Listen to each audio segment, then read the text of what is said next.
Thank you, Mr. Chair, and I'm going to take up where you just left off. Thank you for being before the hearing. I think you're doing very well, Mr. Blanche. I'm going to kind of ascend to the rarefied air of the moral high ground here for a minute.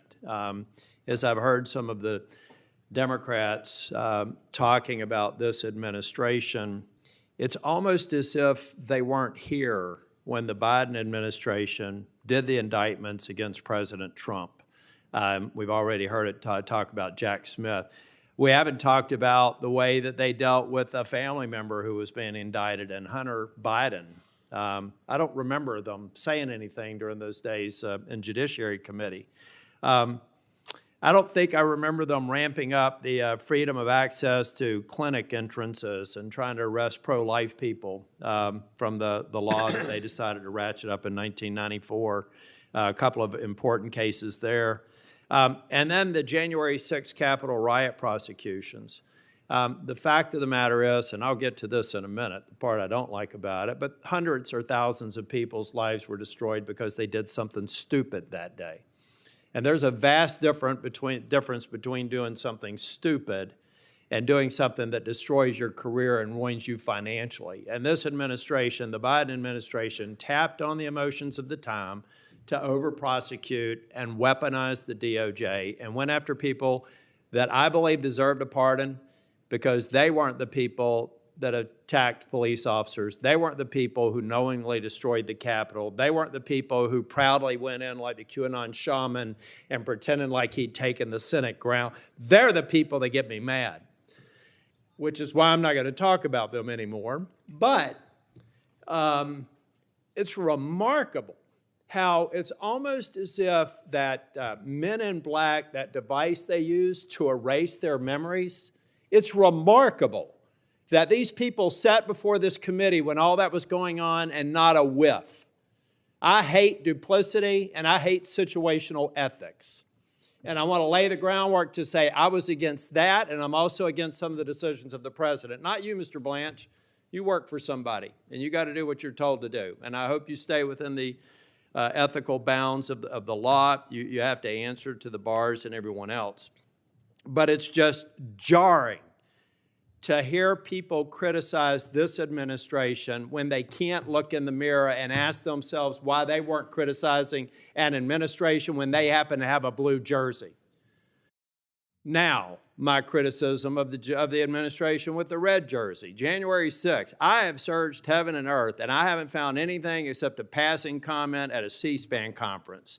So can you tell me definitively that you think that any Capitol police officer who was harmed on January the 6th was a victim of a heinous crime at the hands of the person who did it?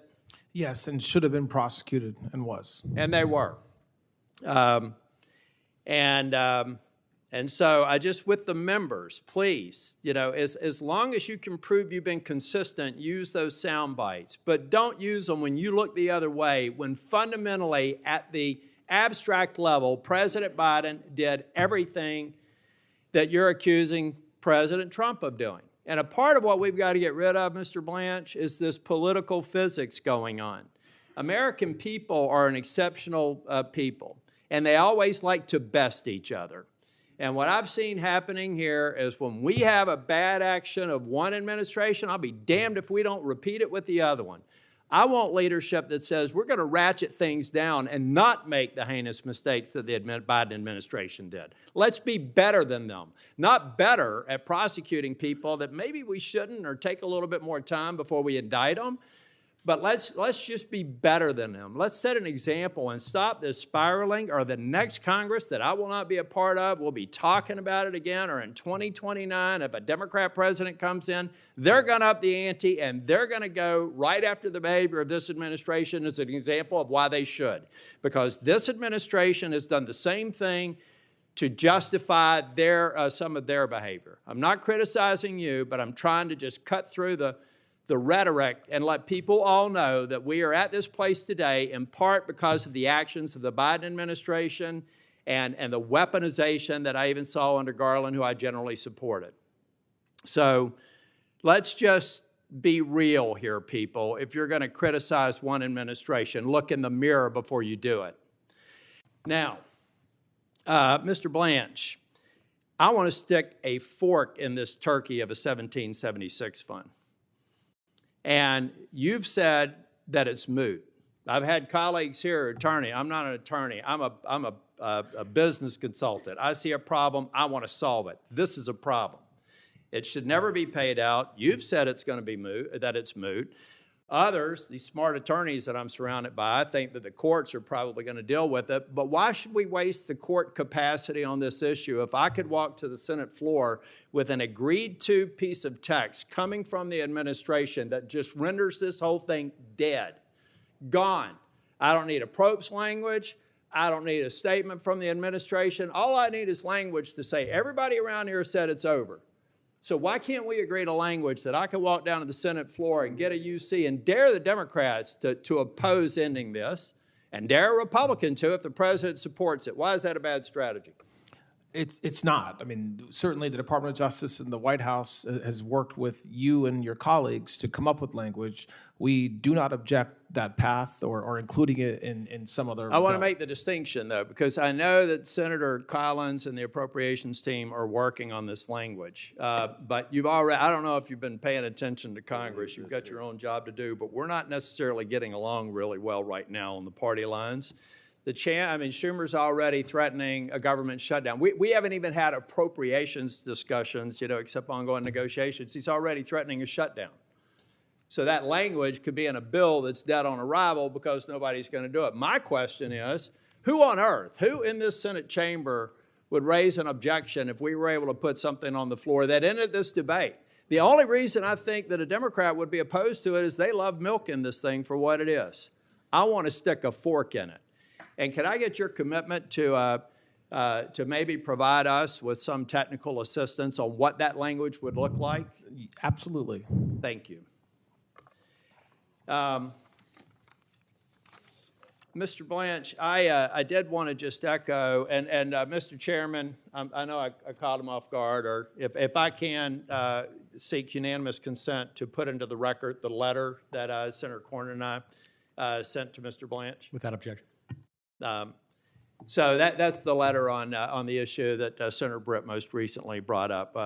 I think there's a way to solve that, and I have confidence in your ability to do it, Mr. Blanch. But it is very important.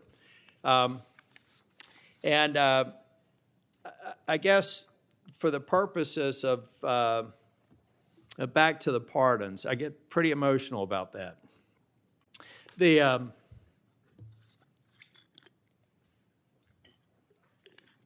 I think we need to do a better job of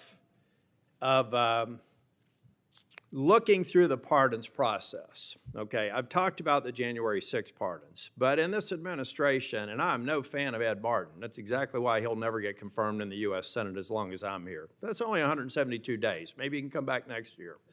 But I think the pardons process is something else we have to look at.